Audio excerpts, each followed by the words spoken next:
Hello दोस्तों, welcome back आप सभी का इंग्लिश जोन चैनल पे। आज के वीडियो का डिस्कशन हम करेंगे। इंग्लिश ग्रामर का सेशन हमने पिक किया हुआ है इस पार्ट के लिए, इस वीडियो के लिए, और जो कि इम्पोर्टेंट वीडियो होगा आपके सभी एग्जाम से रिलेटेड, जिसमें इंग्लिश ग्रामर से रिलेटेड क्वेश्चन पूछे जाते हैं और प्रीवियस ईयर क्वेश्चन पेपर भी इंक्लूडेड होंगे, क्वेश्चन भी इंक्लूडेड होंगे इस इंपॉर्टेंट वीडियो में।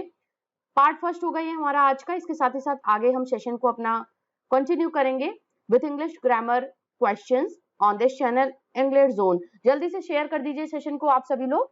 और सबसे पहले बात करेंगे फर्स्ट क्वेश्चन की। यहाँ पे आप इसका रिप्लाई करने के लिए, इसका आंसर देने के लिए कमेंट सेक्शन में दे सकते हो, चैट बॉक्स में भी आप आंसर दे सकते हो। तो सबसे पहला क्वेश्चन है, the words that belongs to the original stock of words in the language are known as। उन वर्ड्स की बात हो रही है जो ओरिजिनल स्टॉक ऑफ वर्ड्स में किसी लैंग्वेज में जाने जाते हैं, उनका मतलब क्या होता है। ये ग्रामर का आपका क्वेश्चन है।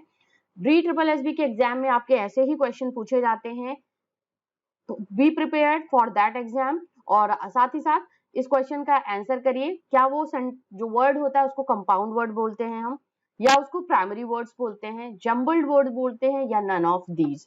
तो करेक्ट जो आंसर है फ्रेंड्स इस क्वेश्चन का वो है हमारा primary words.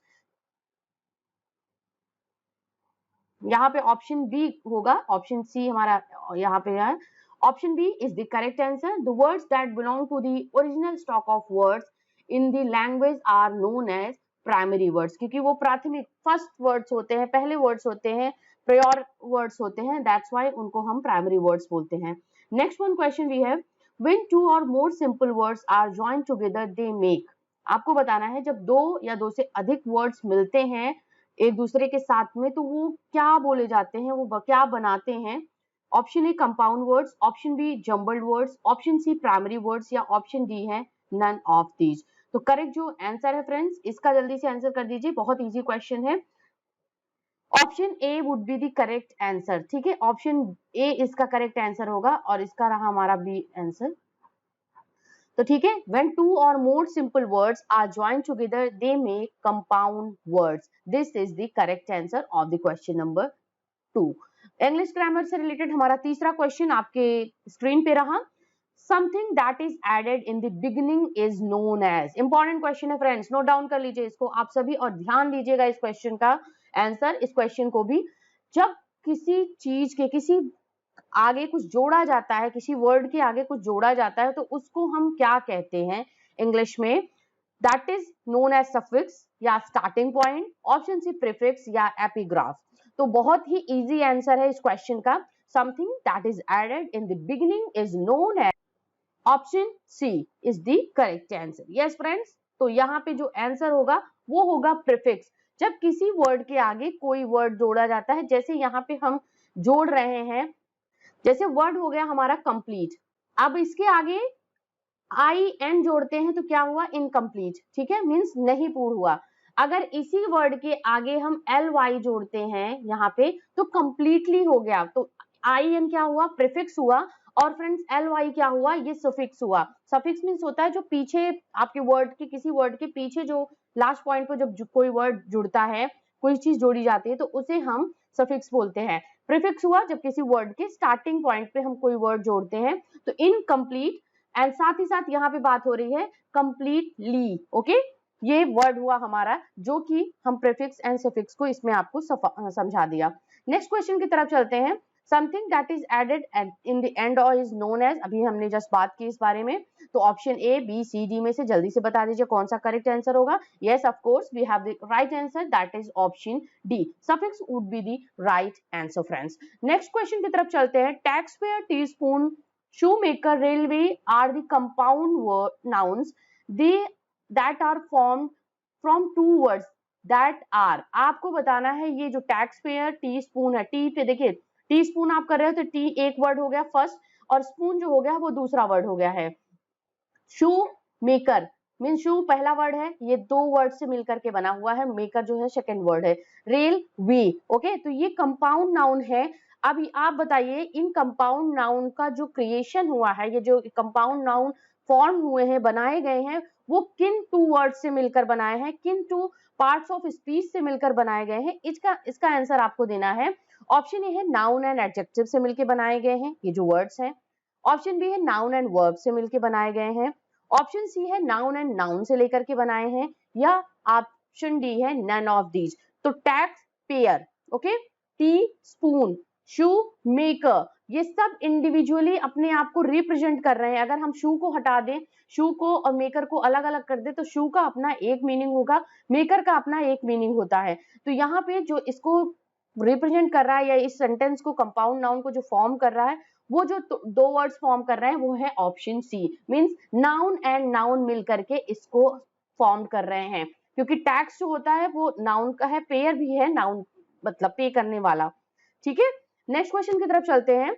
Afternoon is the compound noun that is formed two words that are. देखिए अब इस तरीके से क्वेश्चन आपके एग्जाम में पूछे जाते हैं, सो प्रिपेयर्ड रहिए ऐसे क्वेश्चंस के लिए, क्योंकि अब वो टाइम चला गया जब बहुत इजी लेवल का क्वेश्चन आपके एग्जाम में पूछा जाता है। बट क्वेश्चंस थोड़े से घुमा के नाउन से रिलेटेड, एडजेक्टिव से रिलेटेड, एडवर्ब, वर्ब से रिलेटेड आपके क्वेश्चंस बहुत पूछे जाते हैं।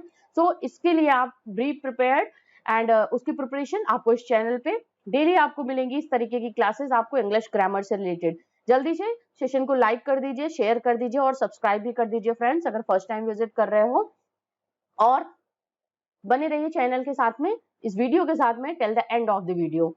आफ्टरनून जो एक कंपाउंड नाउन है, आपको बताना है ये किन टू वर्ड से मिलकर बना हुआ है, किन टू पार्ट्स ऑफ स्पीच से मिलकर के बना हुआ है। Option A noun and noun, option B preposition and noun, option B verb and noun, option D preposition and adjective।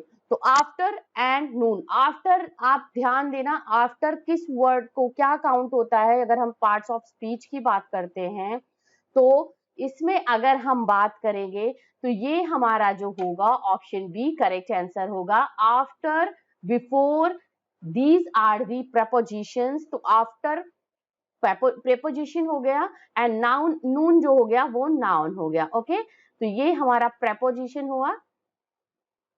तो इसीलिए इस वर्ड का जो आफ्टरनून वर्ड है, इसका अगर कंपाउंड नाउन जो फॉर्म हुआ है two figure of parts of speech की बात करें तो वो प्रेपोजिशन एंड नाउन से मिलकर के बना हुआ है, इसीलिए हमारा ऑप्शन बी जो होगा वो करेक्ट होगा। नेक्स्ट क्वेश्चन की तरफ चलते हैं। यहाँ पे क्वेश्चन पढ़ लीजिए आप सभी। Jofra Archer the England fast bowler is dot dot dot than accurate. अब आपको बताना है इस ऑप्शन में यहाँ पे क्या फिल होगा। Is more fast, is faster, less fast, या होगा मोर फास्टर। जल्दी से आंसर बता दीजिए इस क्वेश्चन का, इस आंसर का। देखिए यहाँ पे लेस फास्ट तो होगा नहीं, क्योंकि ये कंपैरिजन हो रहा है, यहाँ पे कंपैरेटिव सेंटेंस ये बन चुका है हमारा। तो यहाँ पे जो करेक्ट आंसर होगा इज मोर फास्ट। ओके, मोर जो है वो कंपैरिजन को बता रहा है, और यहाँ पे इसीलिए इज फास्टर भी नहीं होगा, फास्टर कोई सेंटेंस नहीं होता है। Is more fast than accurate.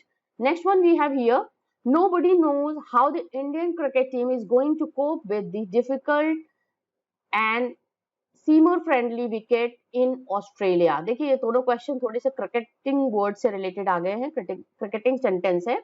तो आपको बताना है इस क्वेश्चन में, नेक्स्ट जो क्वेश्चन हमारा रहा जो स्क्रीन पे है, nobody knows how the Indian cricket team is going to cope with the difficult and seamer friendly wicket in Australia. कैसे इंडियन क्रिकेट टीम जो है, कोई नहीं जानता किस तरीके से इंडियन क्रिकेट टीम जो वो ऑस्ट्रेलिया जाकर के डिफिकल्ट और सीमर फ्रेंडली विकेट पे किस तरीके से रिएक्ट करेगी, ये बात हो रही है। किस तरीके से वो उससे सामंजस्य बैठा पाएंगे, इसकी बात हो रही है। और इसमें बताना है choose the option which is the closest in meaning to the underline phrase. Cope with को आपको बताना है कि इसमें कौन सा जो क्लोजेस्ट मीनिंग होगा उसका आंसर बताना है।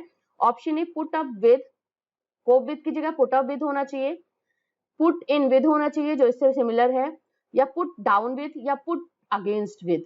तो यहाँ पे जो हम बात करेंगे ये है ऑप्शन ए करेक्ट होगा। पुट अप विद मीन्स कैसे वो उसमें कोप कर पाएंगे, कैसे वो उस सिचुएशन को हैंडल कर पाएंगे। तो उसमें जो करेक्ट आंसर आएगा ऑप्शन ए होगा, put up with. Okay, put down नहीं होगा, पुट अप अगेंस्ट नहीं होगा और पुट इन भी नहीं होगा क्योंकि पहनने के सेंस में आ जाता है।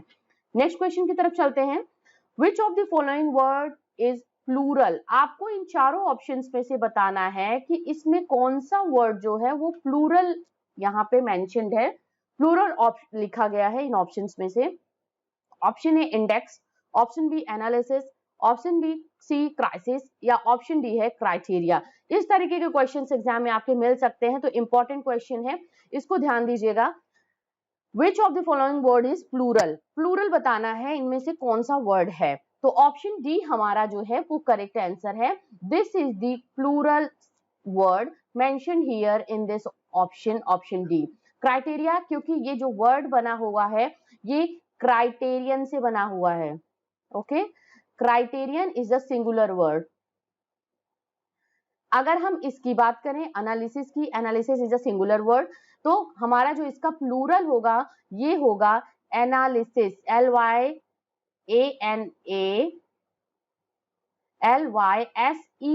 This is the plural. Okay, साथ ही साथ क्राइसिस की बात करें तो यहाँ पे जो हमारा आएगा वो आएगा CRISES, this is the plural word of crisis. Index का बात करें तो इंडेक्स में हमारा जो होगा INDEXEX, ठीक है, XES, this is the plural of the index. Okay, तो इस तरीके से criteria is a plural word जिसका जो क्राइटेरियन सिंगुलर वर्ड से इसका प्लूरल क्राइटेरिया आता है। क्राइटेरियन की स्पेलिंग आप सभी के सामने है, CRITERION, क्राइटेरिया है CRITERIA। ओके, नेक्स्ट क्वेश्चन की तरफ चलते हैं friends. Here we have the next question. After Rajendra return from his voyage to Indonesia he ... to visit the temple in Tanjore.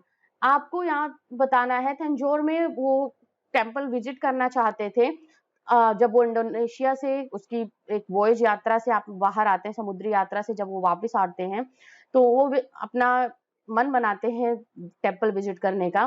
तो यहाँ इस ऑप्शन में, इस ... में कौन सा ऑप्शन करेक्ट फिल होगा?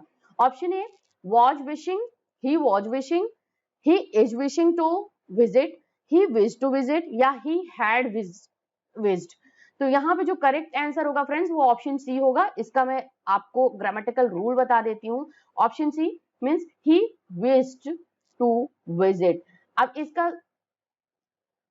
इसका रीजन आप देख लीजिए क्यों होगा, क्योंकि ये सेंटेंस हमारा पास्ट इंडेफिनिट में है। ओके, ये पास्ट इंडेफिनिट में है and that's why this would also be in past indefinite. Okay, ये हमारे क्लॉज का रूल है। पास्ट इंडेफिनिट में सेंटेंस है जो फर्स्ट प्राइमरी वर्ड्स है, तो यहाँ पे ये दूसरा भी यहाँ पे पास्ट इंडेफिनिट होगा। Next one here we have which of the option is the closest in the meaning to the sentence below। आपको बताना है इन सेंटेंस में she enjoyed herself immensely at the party। आपको बताना है इस सेंटेंस का जो क्लोजेस्ट इसमें मीनिंग है, इसमें मेंशन्ड है, आपको वो क्लोजेस्ट मीनिंग वाला ऑप्शन टिक करना है करेक्ट, जो इसको पूरी तरीके से इसकी मीनिंग को जस्टिफाई कर रहा है। she enjoyed herself immensely at the party। तो ऑप्शन ए है she had a terrible time at the party, ये होगा इसका क्लोजेस्ट मीनिंग। या होगा she had a horrible time at the party, option C है she had a terrific time at the party, या option D है she had a terrifying time at the party. तो आपको बताना है कि इन चारों ऑप्शन में कौन सा इस सेंटेंस को जस्टिफाई कर रहा है, जो करेक्ट मीनिंग इसके साथ लाके यहाँ पे मेंशन हो रही है कि इसका she enjoyed herself immensely at the party के साथ में जो करेक्ट आंसर आएगा वो ऑप्शन सी होगा। इसलिए करेक्ट आंसर ऑप्शन सी है। She had a terrific time at the party. Immensely means होता है कि बहुत बहुत एंजॉय किया, मींस बहुत ज्यादा, एक एक्सटेंड लेवल तक, एक एक्सटेंडेड लेवल तक उसने एंजॉय किया पार्टी में। Terrible, horrible and terrifying are the negative words, ये नेगेटिव वर्ड्स हैं, that's why it would not be the answer of the question. Terrific जो होता है ये एक अच्छे वे में आपका है, ये पॉजिटिव वर्ड्स है, और टेरिफिक मींस होता है बहुत मजे किए उसने पार्टी में, terrific time at the party, and that's why she had a terrific time at the party would be the correct answer. Option C is the answer of this question. Friend, video कैसा लग रहा है मुझे जरूर mention करिएगा friends आप comment section में। Next one चलते हैं क्वेश्चन की तरफ। The bacteria in milk are destroyed when it ... heated to 80 degree Celsius. आपको बताना है कि कुछ क्वेश्चन में क्या आंसर आएगा। तो यहाँ पे जो डॉट डॉट का ये जो गैप है इसको कौन सा ऑप्शन फिल करेगा? Would be, when it would be heated, या when it will be heated, या when it is heated, and when it was heated. तो करेक्ट जो आंसर है वो हमारा होगा option C. This is the correct answer, क्योंकि ये सेंटेंस एक यूनिवर्सल ट्रुथ को रिप्रेजेंट कर रहा है। ठीक है, यूनिवर्सल ट्रूथ से रिलेटेड ये सेंटेंस हमारा। बैक्टीरिया जो मिल्क में डिस्ट्रॉयड होते हैं वो अगर 80 डिग्री की हीट पे उसको तपाया जाता है या गर्म किया जाता है, हीट दिया जाता है 80 डिग्री सेल्सियस का, तब वो बैक्टीरिया जो है वो सच में डिस्ट्रॉय हो जाते हैं दूध के। And that's why option C would be the correct answer, क्योंकि ये यूनिवर्सल ट्रूथ को बता रहा है। And that's why it would be in the positive sentence या present tense. Next one question, choose the word similar, most similar in meaning in the given sentence educe। educe का आपको इसमें similar meaning आपको बताना है। educe is a word, आपको उसका meaning बताना है कि कौन सा सिमिलर मीनिंग है इन चारों ऑप्शंस में। Option A exert, option J educate, option C extract और ऑप्शन डी है extend। तो the answer would be option A, C would be the correct answer। extract, educe means होता है extract करना, जो similar meaning है। And here we have friends discuss important questions of the English grammar related to the previous year question paper and also important for all English literature exams related to, जिसमें आपके English grammar के questions पूछे जाते हैं, जैसे कि आपका TGT PG2 हुआ, LD ग्रेड के एग्जाम्स हो गए, DSSB के एग्जाम्स हो गए, KVS का हो गया, NVS का हो गया, और जितने भी स्टेट लेवल के एग्जाम्स होते हैं उसमें ग्रामर का क्वेश्चन आपका जरूर होता है। और इसी साथ में आप आगे कंटिन्यू रहिएगा चैनल के साथ में। कुछ और वीडियोस के लिए आप वीडियो का सेक्शन चेक कर लीजिए इस चैनल का, और साथ ही साथ डिस्क्रिप्शन बॉक्स चेक कर लीजिएगा इस वीडियो का, जहां पे आपको कुछ इंपॉर्टेंट वीडियोस के लिंक मिल जाएंगे। नेक्स्ट पार्ट के साथ हम जल्दी से आपके सामने होंगे, और तब तक के लिए take care and keep watching English literature and English grammar with English Zone। Thank you very much for watching this।